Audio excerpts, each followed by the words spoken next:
If this was last year, I would be sitting in my family's cafe in la Plaza La Cultura in Santo Domingo, sharing a pack of Monte Carlos with my brother, Oscar. Well, it seems like a lifetime ago that I work at the cafe. When I was a little girl, I used to make the espressos for all the regular customers. And mi abuela, she always made fresh baked goods in the kitchen. And our little cafe became a landmark for all the people that had just arrived and wanted to have a cup of coffee and write a letter back home. Y mi abuela, she always used to say que la oportunidad solo tuvo una vez, opportunity only knocks once. His name was Gabriel, and he smelled like the ocean, Gabriel. And he was in IT working at a resort on the other side of Hispaniola. And only after 2 weeks already, twilight was our time. And we would share drink after drink and laughter like it only happens when you know that you are in the right place at the right time. And 2 days before he was set to go back, he asked me to go with him.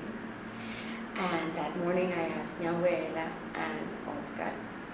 And the next day we were, Gabriel and I, driving in a car out of town.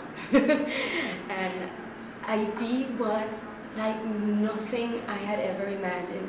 The palm trees were swaying when we went through the countryside, and when we rolled into Port-au-Prince, there was this contagious energy. I wanted to run out of the car and run up and down the street and play with the little children. And that first night, Gabriel took me to this party, and we danced all night. And I looked at the women, they were speaking French and Haitian Creole, and they were swaying like their beautiful bodies to the music, and I wanted to be just like them. And got to the resort. It was 3/4 of the way finished. And Gabriel had this concept that he wanted it to be like a tropical rainforest. And only the pool was finished already with the blue little tiles that shine with the reflection of the sun. And we worked very hard. We worked all day until very late. And Gabriel, he supervised the men. And then at night, we would go into the pool naked with our clothes on. And the surface was glimmering with the moonlight, and our legs would intertwine under the water. The resort was set to open for February 14. And I had ordered 40 cups for coffee and espresso, like the ones that mi abuela used to have. And I was inspecting each one of them, making sure that there weren't any cracks or any cuts, and they were all perfect. And I was putting them away, but something was wrong. I was hearing the pots and the pans clattering in the bag, and then one of the cups fell down and it smashed on the floor.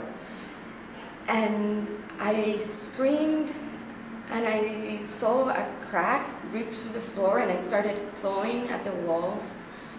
And I climbed out through the window, and there was blood coming out of the side of my head.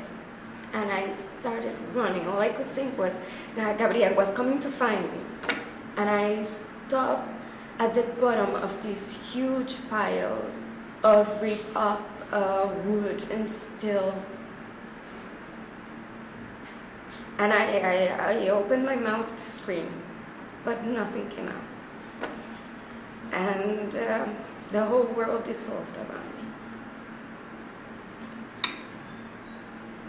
I had a dream that it was morning and Gabriel was next to me smiling. But when I opened my eyes, I expected him to be there, and he wasn't. Nobody was. I went to the pool. And I took off my ripped up clothes and I jumped into the water, and I felt the water wrap around my body, and I closed my eyes.